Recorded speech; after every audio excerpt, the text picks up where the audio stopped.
BKT. They do get spotted out. Warlock does step onto something which spots him out. Stalkang here gonna run away to get a nice ward onto this red buff here. BKT just gonna back out from the jungle of SF5. I mean, SF5 on the other hand, they managed to get some nice wards down. They got one here, here, and further up in this tri-brush as well, which should expire very shortly.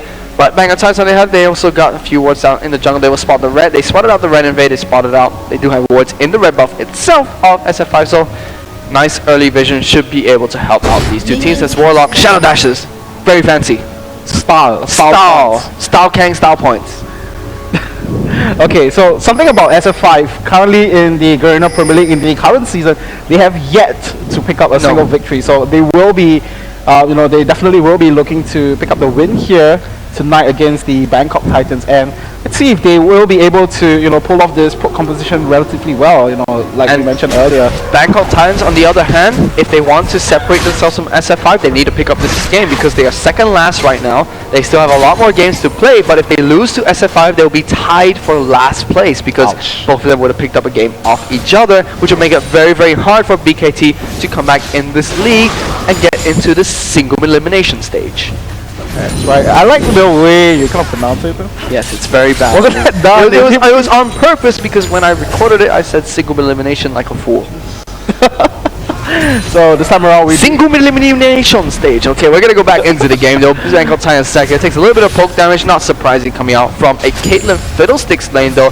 On the other hand, very, very quiet from the jungle. We're gonna see the standard 1-1-2 with two junglers, one on each team. Gonna see both of them finish their buffs at the same time. Vi here running through reverse Stalkang might try to go for a gank. Top lane Sejuani on the other hand gonna finish up these Wraiths instead. Stalkang gonna run through here. Warlock still level 1, so Debonair Jace might have a slight advantage, but Stalkang here, double columns. I'm gonna call him Goni Stark from now on. Goni Stark, let's do it. Let's do it. Let's call him Goni Stark. Goni Stark. So Goni Stark on Debonair Jace will be pushing Warlock into that tower very early on. So he did win the push war early on. Not surprising for Jace. Shen has a lot of problems against range champions up at the top lane. Very, very hard for him to deal with them. Sek here, wow, the Dark Wind bounce is very, very nice onto him. He's taking a lot of poke damage. Sek just says, sure. Poke damage enough. Yeah, and traditionally I would call the Ezreal Sona lane one of the most poke efficient lanes, but if you just get silenced out from the Darkwind, then you won't be able to throw out as much poke as you choose to please. And I think that's one of the key reasons why we consider Fiddlesticks to be one of the strongest support at this point in time, because you can just cause so much disruption down at this bottom lane and allow your marksman to just farm as he pleases. I mean, come on, there we go. Fear going down. When he hits level 9, that's going to be 3 seconds of being completely afraid of everything. I mean, it's like being scared of the dark all over again. And Goni Stark here. Yeah, doing good job zoning out the Shen at top lane. As already see, it's about 5 minions ahead of Shen. Not too significant, but still, every small lead counts. And Warlock, once again, bam, bam. Goni Stark knocking him back into his spot. No camera, go back top lane. So Goni Stark here taking a lot of damage. Ignite goes down. Will it be enough? Warlock will be taking down first blood to Goni Stark. That's right. The Avengers will be proud of Goni Stark there, man. They will be proud. Second SKLZ still taking a ton of poke damage. Here goes a replay of that top lane. Take us through this one, Pimp Man. So there we go with the aggression and a very good hammering strength. Just knocks Warlock back and creating the distance that Goni needs, and with that final tick of Ignite, just taking him down. So there's a reason why sometimes we see bans against the Saigon teams.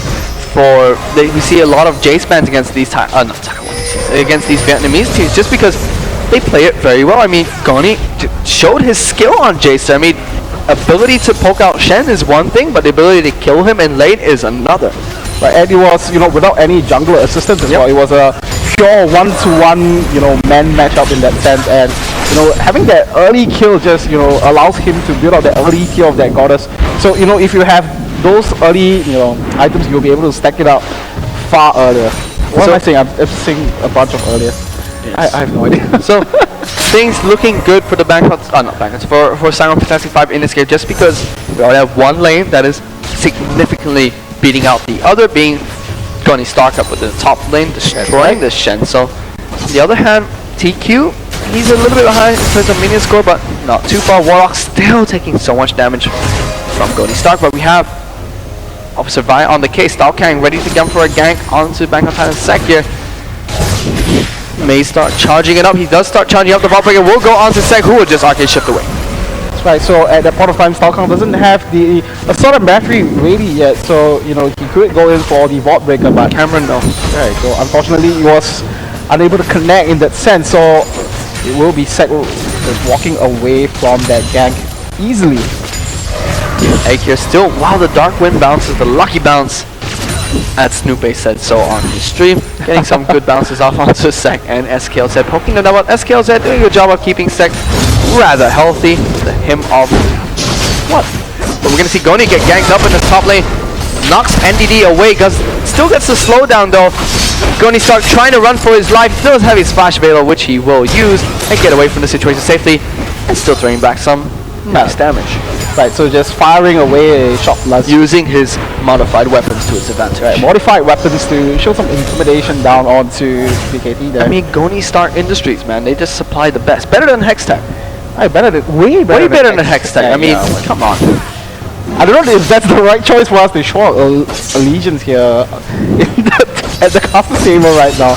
But definitely, you know, Goni Star making very good plays here up in the top lane and successfully deterring that gang coming in from NDD here, but it's also at a point where NDD didn't have his Glacial Prison as well, so you know, it's not the best of gangs as well. So Warlock still quite far behind, not far behind, but a bit far behind in terms of minion score. TQ now starting to catch up slightly, has that blue buff and is level 7, so we'll be able to farm much easier in this lane. And Tressler going aggressive, nice splash away from the charm though. Turns around and puts some return damage onto him. Right, so we do see, you know, very cautious play coming in from SF5 in that perspective, and you know, rightfully so as well, because as a poke composition, you are very, very vulnerable to hard engages, and because of that, you want to stay as far away as you can away from your opposition. Sure, so we can see Egg and Augustus here beat down onto this bottom tower, get as much damage as they can, while Caitlyn and Fiddlesticks have an easy time of doing so. Right. It looks like TQ this time around, he wouldn't be picking up that early Tear of the Goddess as he called it. So he will instead... Oh, he goes for the Chalice, wow. Very surprising. I like the Tear of the Goddess pickup on both Jace and Kog'Maw though, so I feel like he might be going for this Chalice to negate the magic damage coming in from Ahri, just because it's very, very assassin-like, but still, TQ, I feel like Tear of the Goddess is kind of mandatory on Kog'Maw, just because you really can ramp up in terms of mana. You need that good mana regeneration nonetheless. I think some Holy Grail and Chalice of Harmony do give some nice mana regeneration for Kog'Maw, but please no Rylai's. Please. Please, I will be sad. Right, I like this early Brutes upgrade coming in from both NDD as well as Intresso, because they kind of recognize the fact that if you let this poke composition get ahead of you in this early game, then you know when you go into the mid game stage when you try to siege up against you, that will be a very dangerous method. As we do see Warlock now getting stopped by Stalkang, and the assault and battery just locks him down into place as well. It does look like Goni Stark once again. Goni Stark making the Avengers talk. Poor Shen up in the top lane just said, what did I do to you? Why? I mean, I'm just a ninja. But we're gonna see with that rotation top lane, Bangkok Titans try to go for a dragon play, which is rightfully so with the jungle and top lane. Top, they're gonna trade a tower for dragon, fairly even for the two teams, but the kill at top will give it slightly in favor of SF5. Right, but I would say if you know they go for this trade, the advantage will come in for whoa, Intresso though going aggressive on the TQ with the Shen also standing like TQ now in a little bit of trouble, pops that barrier. Will he be able to get away the last auto attack? Will not be enough, he will still get taken down by Warlock though. Last tick of the night will be enough. Little butterfly will explode. Right, so exploding into the total, and SF5, you know, just continuously making full work up in True Shot Barrage going up there, and it will kill some minions. Right, but it's not going to be enough to kind of repel them away, but Warlock and NDD will now be joining the fray here, as we do see Goni now taking a lot of damage, and the Glacial Prison goes down onto him as well. It does look like it's going to be the end of Jace there. Stalkang now has to get away from this one, and Ahri will not be able to continue chasing him. Pick up a free kill onto Goni Stark. BKT trying to even things up, but they actually successfully even out in terms of goals for about it. Here we go, surprise coming in from Egg. Gets the fear down on the SKLZ Crescendo. May not be enough. Will he get the ace in the hole off? Well, does not decide to do so. Sek, on the other hand, will stay in lane, fairly healthy after that engage, and then heals coming out from Sona should be enough to keep him here, but Augustus and Egg doing some good damage onto this tower. And there we go, the ace in the hole just quickly blocked Sec says away. no. Yeah, just No. quickly blocked away Don't kill from my Sec support. there. And you know, something that we didn't mention all game along is between Fiddlesticks and Caitlyn, this is the most effective siege composition right from the start, because what you can do is you can terrify your opposition right down in the turret, and then you know you can let Caitlyn land an additional few hits on that turret. So as a result of that, we do see SF5 you know sieging relatively well in that sense, you know, almost taking out the turret in this early game matchup. So we are going to see Sec here try to push out the wave. The bottom tower has been taken out very well. Stalkan going heavily onto Intresso. He does get charmed up. Takes a little bit of damage as Intresso takes some poke damage coming in from TQ as well. That's right, and you know, it almost hurts my heart to see Vi go up against Ari, because you know, we have seen that famous SKT Telecom T1 combination of that Vi and Ari pickup. So it's almost like, you know, friends turns enemy. It's very funny to see as well when the Solemn Barrier goes onto Ares and they decide to ult and flash into a tower and then ult again, and Vi just says, why did I do this? I hate my life. And the early oracles from Stalkang will allow him to detect some of the wards placed down by the Bangkok Titans, trying to clear out as many as he can, deny some vision coming in from them. Right, it's kind of like back in the season 2 days as well, you know, when you have that Maokai in the jungle and then that twisted advance, and you just kind of flash back. Why did I do why this? did I hate my life. What did I do to deserve such pain? And right now we do see NDD giving the blue buff over to Intresso, and you know, the barrage coming in from Cockmore just to scout things out for themselves. And once again, SF5 rearing up back into the bottom lane, continuing with the siege. Egg here clearing out that ward with the pink ward placed on, has 4 points in his Terrifier, ranking up the Dark Wind slightly, and we can have Stalkang poised nearby. Egg decides not to go for the Terrifier. Instead, he's going to keep shoving this wave. Sec's actually doing very well against Augustus. I mean, he's been poked under his tower so much. SF5, Egg, and Augustus have done a good job of keeping him there, but he's still ahead in minute score by 20 minutes, which is very, very nice from Sec. Right, but the worrying sign coming in for BKT will be up in the top lane, where Warlock is losing out far behind in terms of CS. It's almost a 40 CS difference here up in this top lane. Ronnie's not too good. There goes that acceleration shockwave combo. Shock blast combo and shock blast in the face. Oops. It's not Oriana. Fish, it's not Oriana. Stop. Okay. Alright, but you know, no worries, as we do see Intresso once again just chopping up this mid lane, and you know, it's relatively important that he does so, because you don't want this pro composition to maintain vision control. Egg here trying to shove up this way. There are no wards placed down by Bangkok Titans into these brushes, and Stalkang will walk over a tri-brush ward though, so they will kind of know that he's here. Just waiting in the brush for BKT to push back out. They need to be a bit cautious though, which I feel SKL said will do. Right, there we go. Wow, they actually go on to SKLZ, who's going to pop the crescendo after he dies though. Egg will get taken out. Sec will continue the advances on the Stalkang though. Here comes Warlock. Taunt will not be in range. He will taunt flash out to Augustus. A very, very nice play there. Augustus does get ignite, has to flash away from that one. Warlock continues hitting. Yes, he will, as Ari is coming in around the back line. Stalkang now in a bit of trouble, as Augustus will get charmed up by Intresso, who will continue chasing on to Stalkang here, who's going to vault breaker over the wall, and the chase will be done. Bangkok Titans pick that one up nicely. Good counter gang. That's right, very, very good counter gang coming in from Warlock as well as Intresso, but at the same time it does leave a lot of space for Goni and TQ to do as they please in the mid lane, as they will take out this mid turret. Goni here gets altered by NDD and TQ, but they are able to take it off. Right, so it's just a fun factor coming for NDD, destroying that glacial prison onto TQ and Goni there. It does look like BKT will pick up the bottom turret in return, so it does look like it's going to be 2-1 in terms of turret count, and the advantage goes to SF5 here. But they are currently behind in goal right now. Goni Stark is still charging up that Manamune, trying to get it into the Muramana as fast as he can. He's really, really ramping up on his Jace right now, pushing this turret quite aggressively. It's almost taken down, I believe. Yeah, so Goni might be able to take it down. He does have a large amount of time and a good window of opportunity to do so. Warlock might try to taunt him up. Decides not to do so. He will pick up the tower. The minions will batter it down for him, and he will get the second tower from top lane. Oh, no out here. Not by SKLZ will get deleted. Stao Kang will destroy him there. Exit stage left. Exit stage As left. door right. Door right, left. Exit left, door right. I don't know, they just call it stage left. So, I mean, it can be kind of confusing. Maybe some of the viewers who have theater background might want to educate me on that. We do see SF5 quickly taking out that dragon once more, so securing all little bits of gold in the map.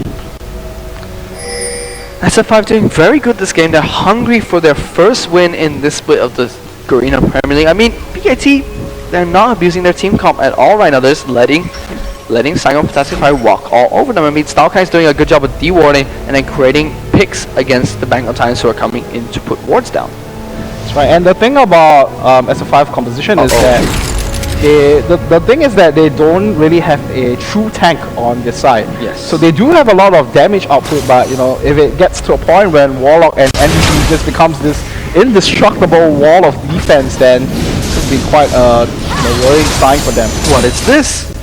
It's a Ruby Crystal and Amplifying Tone. We might actually see damage coming out from TQ. Our haunting guys on Kog'Maw, not bad. Please, TQ, prove me wrong. I'm very happy. Right, for the viewers, if you managed to catch a glimpse of Fish's face right there, it was my face was on screen once again. Thank you, gods, for not telling me, whispering into my ear that this would happen. So right now we do see SF5, grouping out finally as they watching this screen from now onwards. As they look to kind of make use of their full composition right here, and effectively if they find a good opening here, then there we go, the Glacier Prism onto Goni there, and Warlock just barely missing that Shadow Dash, and the Assault and Battery gets used by Saigon instead, so there's going to be Augustus kill right there. And SKLZ now has to flee for his life as the entire squad of SF5 collapse onto him, and one more ult from TQ! Oh, no, not gonna happen.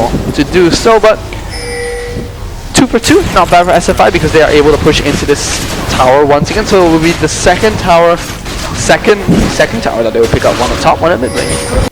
But I think it was a rather sloppy engage coming in from BKT, because they knew for a fact that for this full composition they have to collapse on them quickly, but there was a few key spells that was missed, one of it being the Shadow Dash, and because of that they were unable to kind of lock them down in the position that they want them to be in, and SF5 just made full advantage of that, and good call on their end to finish that up and take up the mid lane turret as they need to maintain this vision control, and 5-1 in terms of turret, so close to 4.5k in terms of goal lead here. I like TQ here, he's going for damage items. I really like that. I mean, Tear of the Goddess, I can understand he's going to pick it up, not the Broad Eye Zone, going for the Haunting guys with the Sword Boots and the Athenes on Holy Grail. He now just has so much more damage to work with. I mean, Kog'Maw, the Void Ooze, just scales so well with ability power and slows people down already for so much. The consistent Bio Arcane Barrages as well are more than enough to poke down the enemy.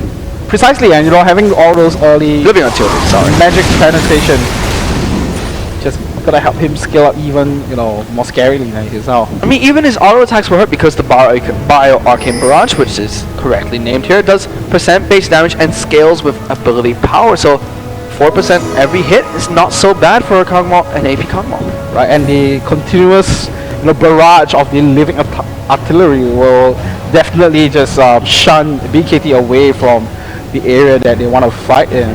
Sure will. So I hope to see what TQ will build up next. I like the damage coming, but SKL said no, not again. Stao Kang go. Does not go. Egg will clear out this board for free though with the help of TQ. That's right. So I think they were looking to set up a pick there, but quick warning coming in from SKL that just spots them out of position. So we see a push coming in from SF5. Stao Kang here running the front lines. Fiddlesticks is joining with the rest of the team. Goni is here as well. Sek taking so much damage from that shockwave. Acceleration, shock blast. Acceleration gate, shock blast combo. Right. It's also important for SF5 to keep up this pressure as well. So we do see the blue buff being secured on both Goni and TQ as well. So they will be able to poke them out as efficiently as they can. As look at the position for Goni and TQ now. They're just having this two-pronged approach, one from the left, one from the right. So all that poke damage will be just hitting onto the lines of BKT no matter where they try to hide. So you can already see one Void Ooze into the living artillery combo is enough to take down Intresso to half health. So the damage being built on Kog'Maw is helping out quite a lot. The blue buff is keeping his mana healthy as well. So TQ playing very well on his. I like the way how SF5 is just moving in position here. They are just separating left and right so that both. And he's gonna go in here though with the Glacial Prison. TQ is getting focused down now. Sek is going straight onto Egg here. Augustus now the target here, and Tresso jumps into the team.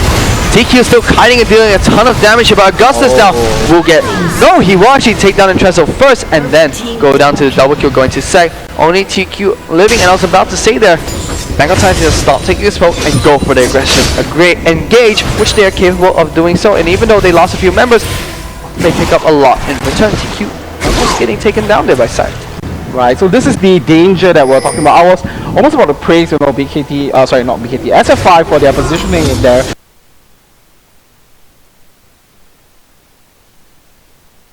Just keeping everyone separated and then, making full use of their poke potential in that sense. But for BKT, very good call coming in from NDD. They knew, he saw the opportunity for him to just lock everyone into the Glacial Prison and exploit that poke composition weakness, which is hard to engage. So NDD here doing a good job of people under control using that Glacial Prison to lock down so many members of the Saigon Fantastic 5. SF5 need to stop being aggressive. We saw this in the game with Manaski against the Zubuti where Manaski almost lost their game just because they were being so close to these inhibitor turrets, and that allows hard initiate teams to get the jump onto them. And we saw just then so many carries of SF5 were close to these turrets, which allowed Bangkok Titans to initiate onto them. A pretty true shot rush will spot what SF5 was doing, but it's not going to be enough damage to pick up the dragon just of yet. So this time around, Goni picking up that dragon for himself, and we do see BKT now doing all they can to shove out the lanes, because at this point of time they are at a position where all the lanes are kind of in danger now. So there are no outer turrets protecting except for the one in the bottom lane. So they do have to keep it constantly shoved up, making sure there's no breathing space for SF5 now. As we do see Sek getting jumped on by Goni here, and the Crow Storm gets used by 8 there, and Sek is going to go down here. The ace in the hole comes to the Warlock as well. Goni's gonna pick up a kill there right as Sek try to go aggressive onto Goni Stark, but not able to do so. The fear coming in from Egg was more than enough. They should be able to take this inhibitor tower for that misplay coming from BKT. Goni can still poke from his backlines. Bubble goes in from Style Hang on to SKL set. Not gonna be able to knock him down, but they will be able to take up this inhibitor pretty much for free. That's right, a very key misplay coming in from BKT there. And once again now Salcom gets caught in with the Crescendo, will go down immediately in the process. Now NDD using that Glacial Prison to lock SF5 into play as they go for a disengage. BKT need to stop fighting split up. That's what SF5 want. They want them to fight when they're split up so they don't have all this AoE crowd control which Bangkok Titans team composition brings to the table. Precisely. And now, with the mid inhibitor down, it's going to be, one of the... Goni flashes from that. Goni Stark with the style points there. Style point flash like, ching! I'm alive, guys. What's up? That's right, style with the, just typical Goni style. Typical Goni style will pick up his last Whisper actually, so he's packing a ton of damage. His mana mune almost at a Mura mana stage, which will be a huge turning point in terms of his damage. And look at this! TQ! Needlessly large rod! TQ, my hero! Are you secretly, just kind of his mentor, like, just proud that he's doing... No, because I'm happy because it's working out for him. He's doing damage now, which previously TQ on AP Kog'Maw, it just never did enough damage. It always was utility based and never did enough damage. But this is a whole different Kog'Maw. I like it. That's right. I think I like it as well, just raining down on the opposition. Look at the butterfly. Who can hate this butterfly? Look at that. He spits stuff out of his mouth, and it kind of looks quite scary though. Scary butterfly, but he wants to be a beautiful butterfly. Right. Don't deny him the opportunity. He can be what he wants to be. Well, I'm not denying him of it, but I'm just saying. You said he's scary. Come on. Yeah, but I mean, he does look pretty scary. Butterfly. Okay, fine. He's a butterfly. Butterfly direct the camera. So now, BKT, just setting up their position, probably looking for a pick, but at this point of time, with such great vision control coming in from SF5, and be quite difficult for them to do so. And now, once again, BKT Sneaky looking Baron. for their friend. Baron, hi. We walk over a ward. We're gonna use our Shadow Dash over the wall. No problem. Let's do this, Baron. SF5 are gonna say, you do that. Inhibitors. They're just happy, just taking away the base of BKT here. They're gonna send people home and still do Baron. They're gonna pick up Baron for sure, but SF5 have this inhibitor. Or the inhibitor tower at least from this push. I like this better for SF5.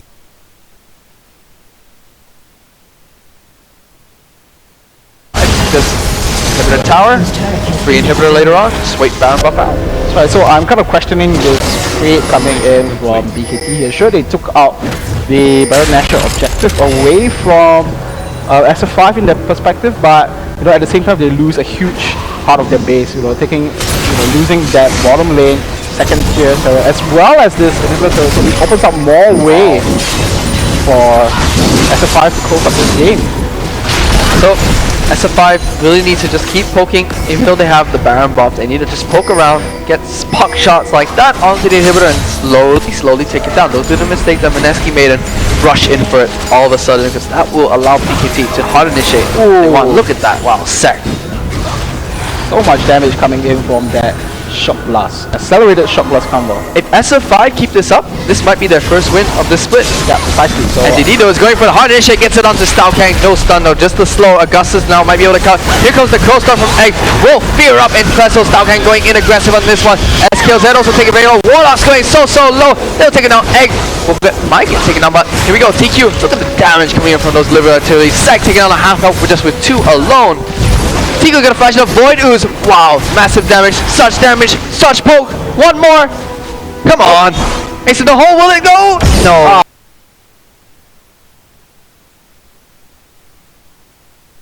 Just barely blocked out by NG there, but why you do this? In turn, SF5 will take out the inhibitor, and they are making work on the Nexus turrets now. Are they gonna pick it up in the process? Yes, they do pick up the first one. Will they be able to close out the game here? I think they can. Egg's gonna die though. NDD just says no Egg, and Sec here gonna go aggressive onto TQ. TQ's gonna run him with his little butterfly. Run, Sec, run! No, Butterfly decides to go kill Creep, as we have Augustus here trying to be X-Pack Augustus. No, he killed him instead though. Sec now gonna duel him out to see Johnny Stark dies. How did Johnny Stark die? Right, so that's a triple kill for Sec there, and it was a very close moment for SF5 as well. They almost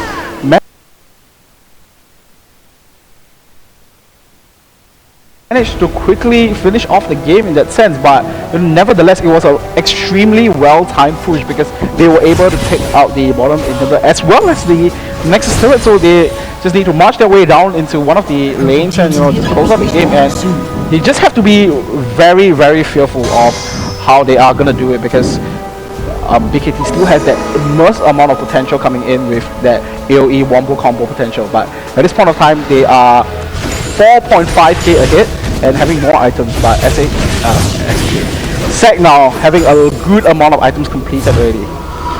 Johnny Stark here has an Infinity Edge on top of his Muramana, Last Whisper, and Brutalize. He's ramping up so much on his Debonair Jace right now. BKT, they just don't look like a team that played against TPS yesterday.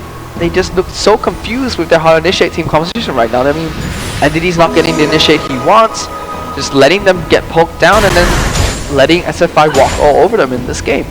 Well, I think it's mainly due to the fact that we haven't seen a lot of full poke composition in the GPL. We have seen it once or twice, but it's quite difficult for you to try to fight off against something that you're not familiar with. That's why BKT now is kind of struggling in this perspective.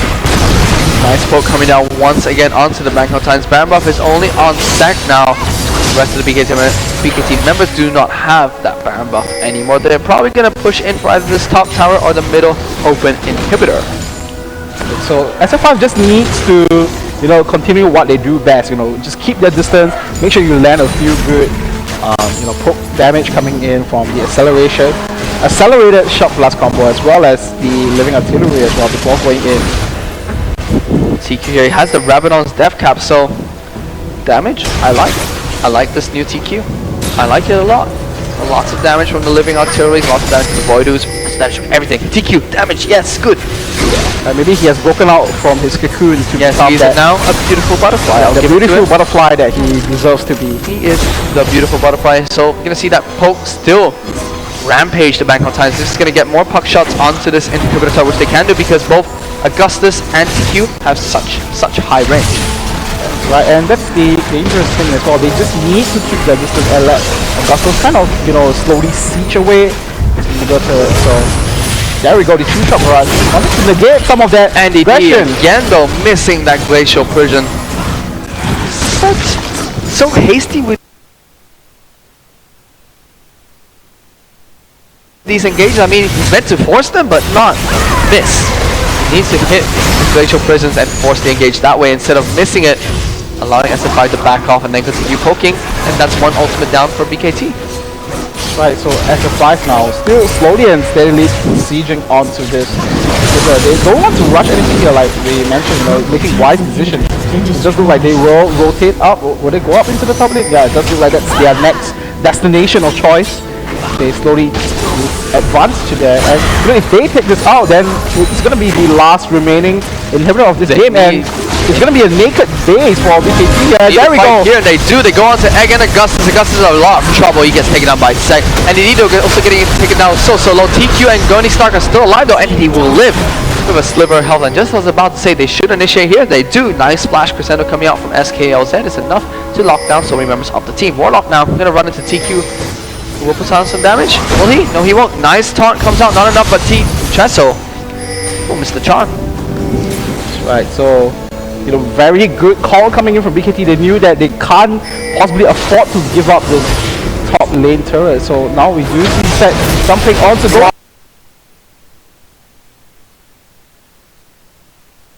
Wow, that damage coming out from Goni Stark is so massive. Sec will take him down with the help of Warlock. Do you see that, that small pull moment where we saw Sec getting knocked back with that hammer? I think when we see such moments happening there, love to see it. TQ here will pick up his blue buff, almost level 18 there. Then he'll have maximum range on his Fire Arcane Barrages. Turbo inhibitor has respawned, so a little bit of breathing room for Bangkok Titans, but they need to once again defend these inhibitors out the first wave if possible. They need to go right when SF5 least suspect them when they get 0 poke off. Right, if you are BKT, not BKT, if you are SF5 at this point of time, what do you think, what do you think you have to do to kind of close up this game? Because all game round you have the, advantage, but you're at a point where you're kind of stuck. Because if you try to go in, then you'll just be caught out by those hard engage capabilities by BKT. SF5 need to do the same thing they were doing early on. They need to stay far behind the tower and inhibitor, poke, go in for puck shots, poke, and repeat. Not go in so aggressive as they just did there where they left Augustus open, they left Staokang open, and Egg was open as well. And they're allowing BKT to pick them off with their supreme suppression. So they need to play safe as they were before and then slowly poke down the members of Bangkok Titans. That's right, but it's coming to a point where BKT are slowly and steadily picking up a lot of tanky items, so kind of negating that poke potential coming in from SF5. So SF5, it's hitting a threshold when this poke comes in. Fighting my friend once again. SKLZ gonna run into Egg here with that Oracle, slows him down a little bit, gets that 3 gold from the Pickpocket Mastery. Egg gonna fear him up. Baron's getting taken out so slow, but good job SF5, you back away. No, Goni here going back for some more poke damage. Are they gonna restart Baron? They will. Staokang try to poke it out. SKLZ taking a lot of poke damage. This is good for them because Augustus and TQ are just poking down the members of BKT so well. Will they be able to stop this Baron? And there we go, the mighty hands of Smite will take out Baron Nashor, but NDD just charging into the way, and Egg just pops the surprise party, just for the style of it. Staokang gets crescendo. The living artillery is coming in from TQ, will not spot out the Bangkok Titans who are fleeing away. Egg takes some poke damage. They're going to continue pushing. Now that's one member of the BKT down, and they are Baron out. SF5 do have their Baron, so now they can continue poking and get that supreme regeneration that Baron buff gives. Okay, I think this is one of the key points of the match. It looks like in this 4v5, BKT might not be able to just deter away this aggression coming in from SF5, but SF5 just backing off. BKT are out of turrets. One lost team fight would cost them the game right now. Definitely cost them the game. all the doorways are open for SF5 now. They just need to walk in there, find the right pick at the right time, and then they will be able to close out the game and secure their first victory in the Grand Premier League as well. Yeah, so Bangkok Titans, in order to stay alive in this, I feel when their middle inhibitor respawns, the first time SF5 enter their base, NDD must go in with a very nice Glacial Prison. If he misses this, I think SF5 will take the game. If he hits it on key targets and the rest of BKT capitalize, I think they might be able to take this one out. Sek though has to be careful. So, you know what amazes me throughout this whole process is that, oh, actually we do see deleted, man. I want to press the delete button, but I don't know what will happen, so I won't. But delete it, gone, destroyed, just vaporized off the map. Vaporized off the map. So now, with a map down, BKT, SF5 should be able to take these inhibitors with ease, I think, and they should just go for it and stop running around. Go. I think they're just being very cautious because they don't want to throw away a game that has, they have so much lead all throughout the game. So they're just approachingly, slowly and steadily. Interesting, taking so much poke. Sek actually goes in to stop, but he gets poked down himself. Inhibitor has to respawn. That's the first one for SF5. They're just knocking them down like dominoes. SKLZ is 10 seconds away from respawning. He has home guard and boots of mobility. As soon as he's up, BKT needs to go for the final stand. If not, SF5 will take the game easily. But is it going to be too little, too late? It does look like it's going to be all three inhibitors going down. And here they go. NDD is going to go with that Glacial Prison. They get the nice stun onto both carries. Another follow-up with the Flash Taunt. Instantly flashing away Augustus and TQ trying to live from this one. They do live. Seconds dominate though. Takes down Egg. Style Kang now in a bit of a dangerous position. He will actually go down to Sek, who Arcane shifts in. TQ now trying to poke down Sek here. Goni is actually going to chase in onto him. Gets the auto attack out. Shut down for Goni. Second death of the game for Sek. Now this open nexus, no inhibitors. The rest of SF5 just battering down on it, and SF5 will take their first game in the Grand Premier League against the Bangkok Titans. Right, and very, very well too. Very nice, well done. Yeah, well played, well done. And given the sense, they pulled off this poke composition to the extreme, I would say, stretching the limits of that, and very well strategy coming into this one. They